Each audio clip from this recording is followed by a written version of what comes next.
I think like to bless you. I think like Thanksgiving.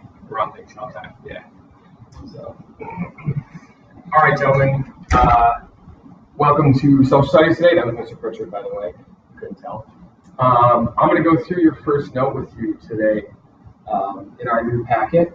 You should have gotten the packet already. The note is called Railroads Change the West. At certain times today, you might see me in the picture, you might not. Dr. Berger's here.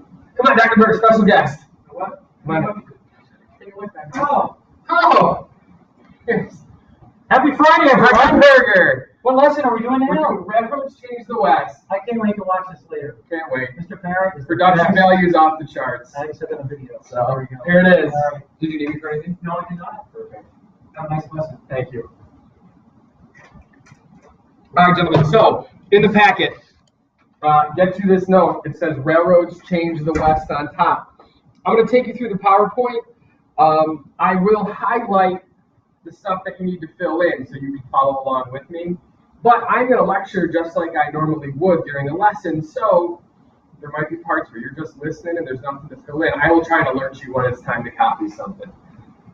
Now, we're talking today about the Transcontinental Railroad, and maybe you guys have ridden on a railroad, but probably not, because they're a pretty outdated form of transportation. However, we still do use them in the country, except now, more than moving people, they typically are shipping goods, which they did back then too, but they also moved a lot of people back then. We don't use railroads as much after the development of the car and planes. However, we talked about, and a couple of us have actually talked about that Hyperloop. Elon Musk is making that Hyperloop that shoots through the tube. It's going to get us like coast to coast in an hour and a half, something crazy like that. Remember we looked it up? So in a weird way, railroads are kind of coming back. But the development of the Transcontinental Railroad is the largest contributing factor to the west of our country being civilized and settled. So we'll take you through this in a minute, but I just want to talk about how it starts. And I'm going to go back to our old friend Abe Lincoln here. Abe Lincoln is actually the guy who came up with the plans for the Transcontinental Railroad. And he was the one who commissioned it to be built, who decided it would be a good idea for our country. He was an incredibly forward thinker like that, because at the time, people didn't think it was going to be worth it, worth the money, worth the expense, and it absolutely was. But Abe Lincoln is the guy who comes up with the idea for the Transcontinental Railroad. And unfortunately, like many other things that he planned out, he got to see it get started, but he did not get to see it finished because he was killed, by John Wilkes Booth before the railroad was finished. But it was his idea, his brainchild. It's an incredible, I'm going to move my camera closer so you can see this. The railroad itself, guys, look at that. Oh, I got to go this way. The railroad itself was an incredible piece of technology. And here's why. It's built in the 1860s and 1870s. All right, they had to build bridges, incredibly complex bridges, and tunnels. Bridges and tunnels that were such an advanced structure for the time. This took so many people to build it. It was such an undertaking. And it was very dangerous work for the time. Many people actually died. Thousands of people died building the Transcontinental Railroad. They had to use explosives to carve their way through mountains. They had to use machinery that wasn't safe at the time. And they also had to work at high elevations without harnesses, without straps, so many men fell to their death. The most challenging part, as you can probably imagine, you might not think at the time, but the most challenging part was getting through the Rocky Mountains. And that was where they had to use ramps and bridges and things of this nature to help do that. I'm going to show you a really famous picture in a minute. But what essentially happens is we start building a railroad in Nebraska and in California. And they worked towards each other. They actually made a little bit of a race. So this crew worked this direction, and this crew worked this direction, and they raced to see how quickly they could meet in the middle. And they met in the middle, and there's a famous picture where the two railroad lines come together. I'm going to show you that just in 1 second. All right? So, as we move along, actually, let me show you that picture first. Here's the picture. And it looks, I'm going to put you a little bit closer again. Okay. I'm not great with this yet, guys, so bear with me. Why is it doing that? Oh, there it is. Nope. There we go. You see this picture, there's one train engine right there. There's another right there. And what this was actually, and you can just Google right now if you want, Transcontinental Railroad meeting point. What this was is one of the crews, the crew from the west and the crew from the east finally met in Utah. And when they met, they had this celebratory party. You can see them, they're clinking 2 bottles together. And they had this big party because that meant the railroad was finally connected. And that meant you could literally go from one coast to the other coast on the railroad. A massive achievement in our country's history. So let's start with the note. Now you're going to need to have that note out that says, railroads change the West. All right? Now, the effect of, let's see if it's fairly clear. It's not bad. What if I move you a little closer? Let's see how that works. Nick, I'm moving your table right now. Forgive me. Oh, yeah. So my head's going to be cut off, but other than that, I think this is even better. The effects of railroad on the West. Settlement in the West. The first thing that railroads did is increase our population. They increased our population. And this is, we say this, they brought many white Americans westward. Okay, westward. For the majority of our country's initial history, most people lived on the East Coast. They lived in big cities like New York City, Baltimore, Philadelphia, Washington, D.C. Railroads increased the population to the west because it gave people a way to get out there quickly. The next thing, towns and cities grew along these railroad lines. It's interesting, if you look at a map of the United States, and you follow the railroad line, like where it went, where it was, you will see every major United States city essentially followed that railroad line because it grew on the railroad line where people would get off, stop, and settle.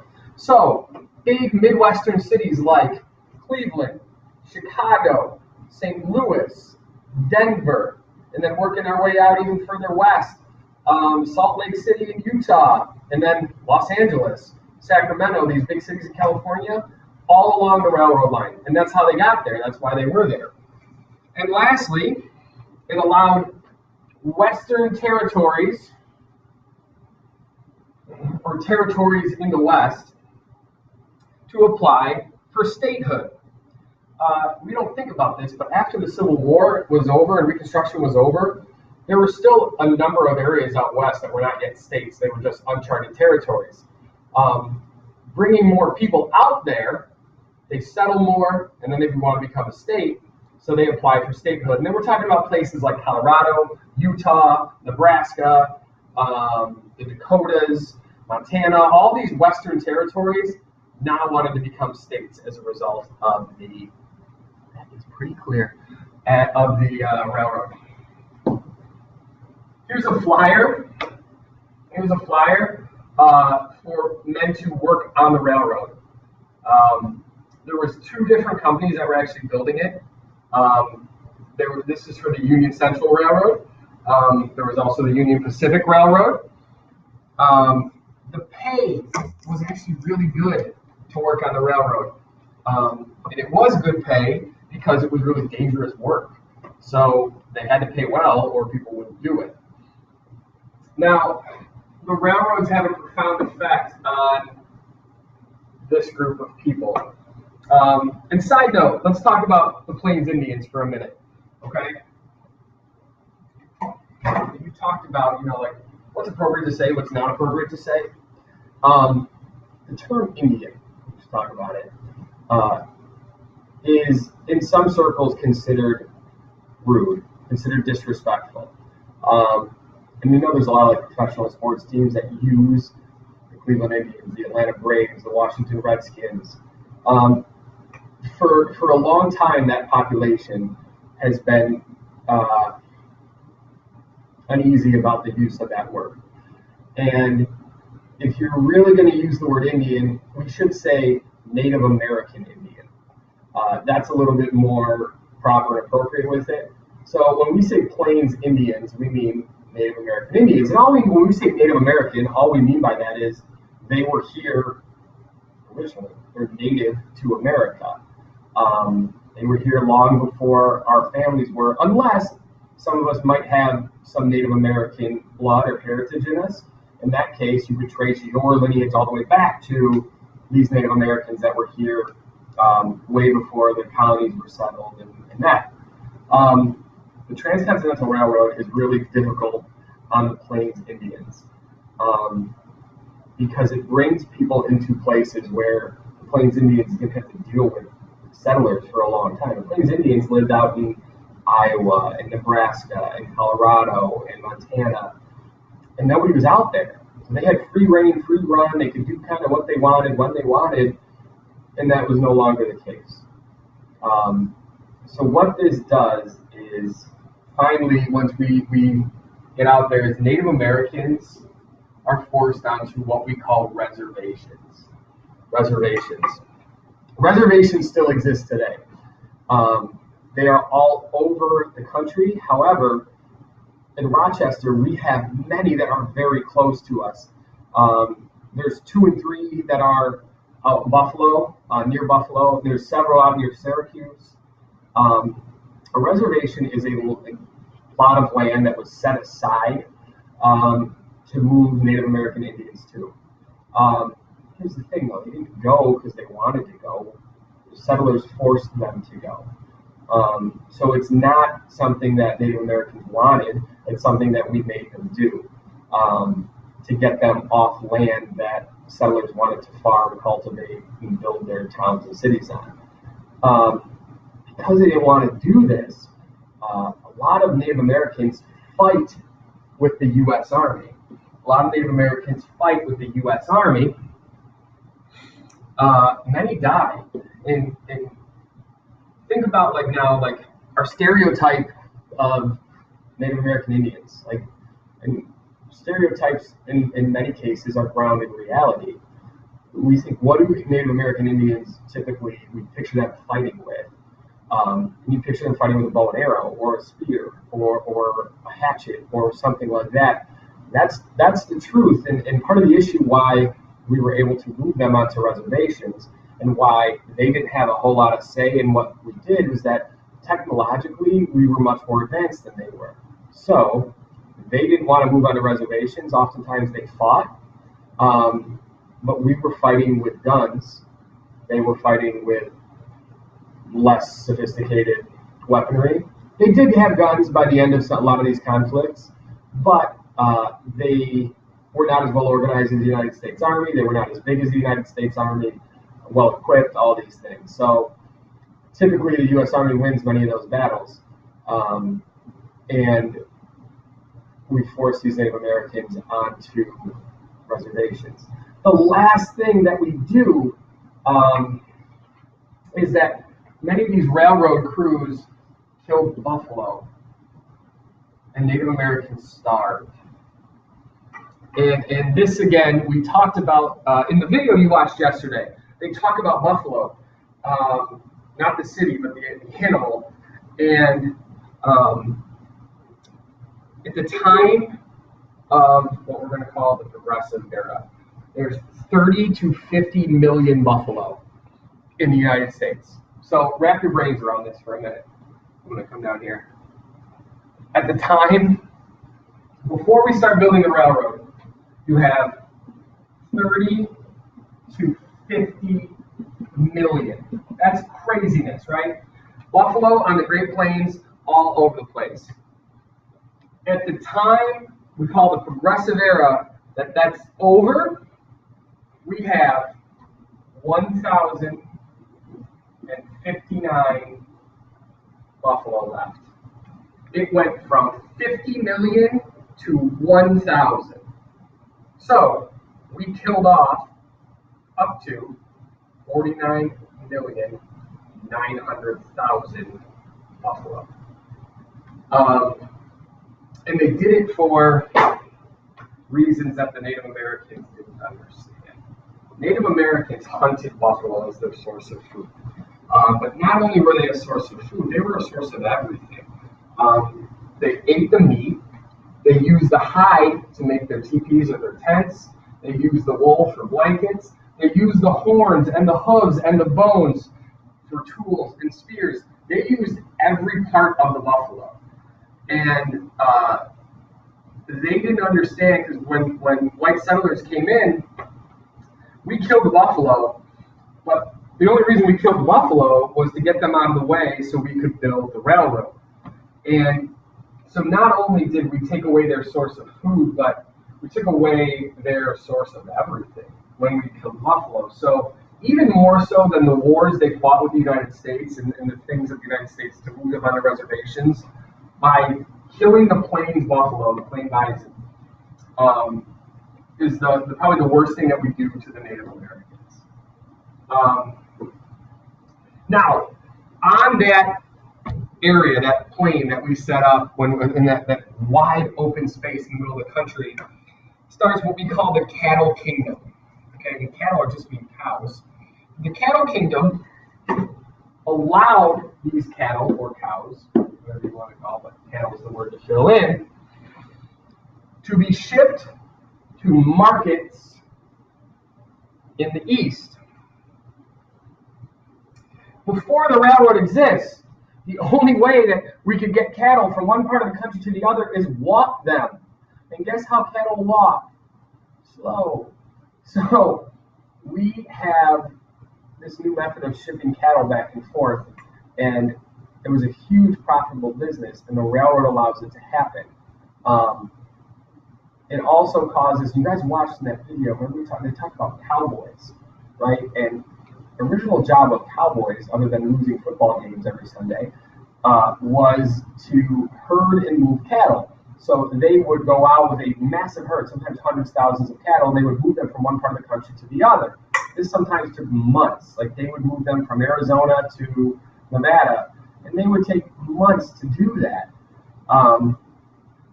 The Transcontinental Railroad essentially starts the death of the American cowboy. There's no longer needed. They round them up, they put them on trains, they ship them where they want them, and that's the death of the American cowboy. We don't need that job anymore. It encouraged the growth of what we call the cattle kingdom. Here's a picture for you. Okay. In the picture, you can see a cowboy kind of staring out at this massive herd of cattle and understanding that this kind of signified the end of that job. Lastly, the last section of your note, the economies of the East and West. The railroad allows people in the West to buy goods from industries in the East, and farmers in the West shipped grain to the East. All this really means, guys, is that think about our country. In the east coast of the country, typically, we have industry. And that's where we started with. We have factories, industry. We produce materials in big cities. Pittsburgh, Philadelphia, New York, Washington, D.C., these big, Buffalo at the time, Rochester at the time. Buffalo and Rochester were huge, during this time. Big cities, huge, massive production cities. So the East is producing a lot of goods. The West is very rural. There's a ton of farmland. They grew mainly wheat, corn, tobacco, cotton, and they also raise a lot of livestock. This allows the economies of the East and West to start sharing things very quickly. Very quickly. You could go coast to coast in a day now. Okay, and before that, the only way to go coast to coast was in a. Ready for this? You guys ready for this? The only way before the railroad was around to go coast to coast. Watch this drawing, guys. I'm gonna knock it out of the park.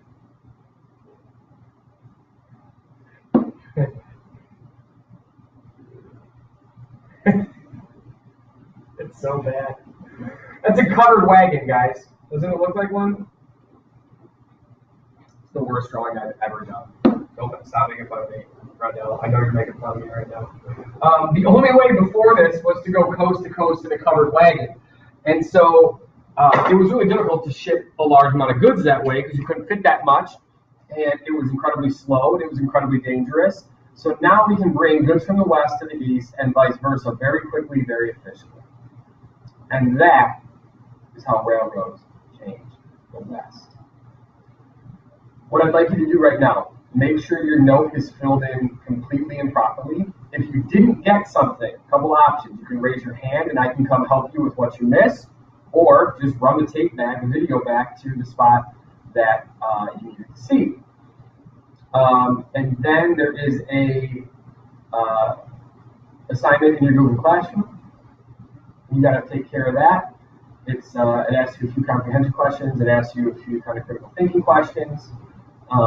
When that is done, so if you're good, move right on to that. Okay. When that is done, you come see me. I okay it. You submit it. And you are free for the weekend, my friends. All right. Have a good one. And call me over. Call Ms. Zimmer over if you need anything. Adios.